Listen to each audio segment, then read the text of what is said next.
Hello to all the learners out there. I welcome you all to the beginning of a new subject and hope the journey is going to be a successful one. The course objective is to help the students to understand and be able to design the concepts and technologies used for using computers in IT.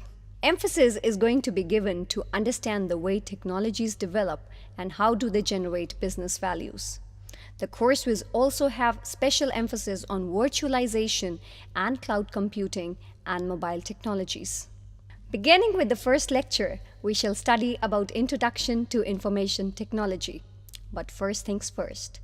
Let us start from the very basic and get to know about what is data and information and what are the basics of IT. What is data? This is the very first question that is to be answered. Our whole world is made up of small bits and pieces of information, and it constitutes anything. Anything like numbers, words, pictures, sounds, videos, which simply exist as it is. If we talk about numbers, then there can be a series of numbers, a percentage, a grade in the form of CGPA, numbers collected for a company, etc., which form data.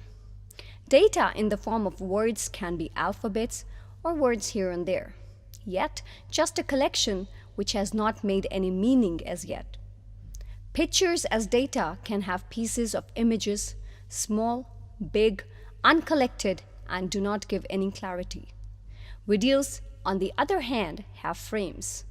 Each video is made up of frames which, unless combined together, do not make any sense.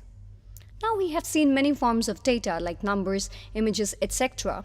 Now the question arises is, what do we get from this data? When the data gets together, it starts making sense. Hence, any data which when combined together, structured and organized, and therefore makes sense and provides some knowledge, is what we call as information. For example, numbers can be played with. Numbers, when processed and become meaningful, they can be represented in the form of graphs, charts, average scores, report cards, etc. And words have power. Words, when combined together, make sentences and paragraphs. For example, words like Samir, book, is, a, holding. These are simple words, would make a sentence, Samir is holding a book, after processing.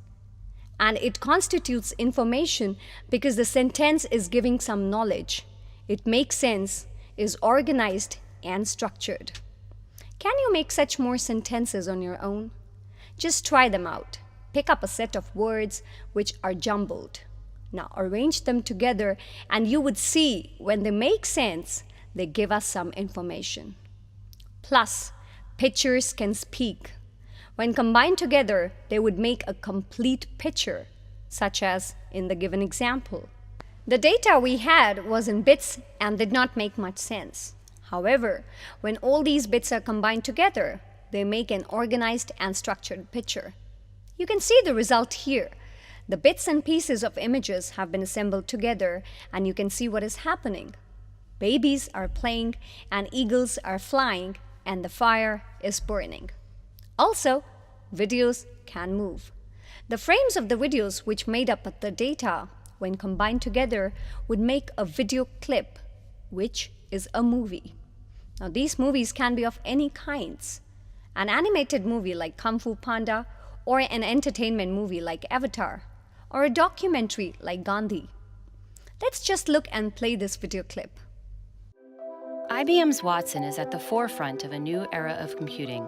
Cognitive computing. It's a radically new kind of computing, very different from the programmable systems that preceded it, as different as those systems were from the tabulating machines of a century ago.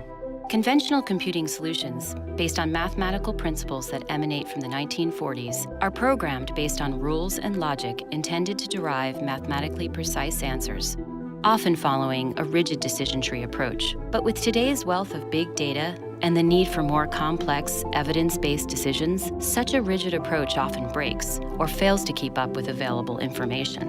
Cognitive computing enables people to create a profoundly new kind of value, finding answers and insights locked away in volumes of data.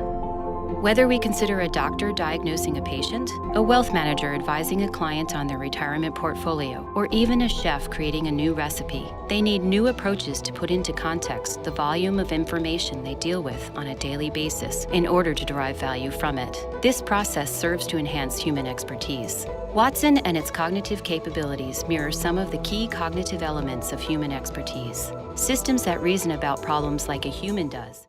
Since it is known now what is data and information, we need to know what all tools are required in order to use data and process it, get information, and then share it. This whole process is accomplished using several tools which include both hardware and software and types of computers used, operating systems. Once the infrastructure is set up, we can get to know where the information is to be shared and on which kind of network, and whether it is secure to share it or not. All the above would be covered in detail as the syllabi goes by.